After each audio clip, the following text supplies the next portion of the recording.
Ang pagpanaw ng isang sikat na vlogger dahil sa cancer. Merong isa siyang vlogger, isa rin siyang artista.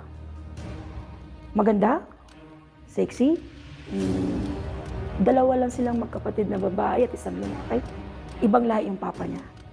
Oh my God, pagiling niyo pa po. Alam ito, nagkaroon na siya ng issue sa health niya. Although naayos naman. Pero lumipas ang ilang bigla siyang nag-shutdown.